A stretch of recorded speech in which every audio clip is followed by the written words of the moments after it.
दुनिया के किसी इस्लामिक व्यक्ति पे, छोटे से छोटे व्यक्ति पर यदि कोई आंच आती है तो दुनिया के 56 देश एक हो जाते हैं। लेकिन हमारे किसी सनातनी भाई पर, हमारे किसी बाबा जी पर, हमारे किसी संत पर यदि कोई आंच आती है तो कोई सनातन धर्मी उसके साथ खड़ा नहीं होता।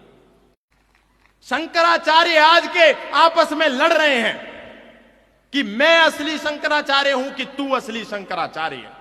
हम सोच करके देखें हम कौन से पायदान पर आकर के खड़े हो गए।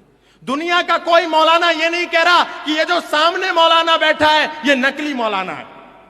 दुनिया का कोई सैयद ये नहीं कह रहा ये सैयद झूठा है। दुनिया का कोई भी मौलवी, कोई भी मुकर्रम, कोई भी बारी ये नहीं कह रहा कि ये वाला मौलवी फर्जी है। दुनिया का कोई आर्क, बिशप, कार्डिनल, फादर नहीं कहता कि ये जो सामने चर्च बनी हुई है इसमें बैठा हुआ फादर झूठा है या ये फर्जी है। लेकिन हमारे सनातन धर्म में जिनके ऊपर, जिनके कंधों पर सनातन की नींव है, वो लोग आपस में यदि लड़ेंगे तो भला ये सनातन धर्म बचेगा कैसे? आप सोच करके देखिए, यति नरसिंहानंद जी ने एक बयान दिया पिछले दिनों, वो गलत है सही है ये बाद की बात है, लेकिन दुनिया का एक भी सनातन धर्मी, दुनिया का एक भी बाबा, दुनिया का एक भी साधु, दुनिया का एक भी महात्मा, दुनिया का एक भी हिंदू संगठन, दुनिया का एक भी धर्म पर बात करने वाला व्यक्ति उस सन्यासी के साथ खड़ा नहीं हुआ। और यदि हिजबुल्लाह मरता है तो यहां भारत में उसका मातम मनाया जाता है।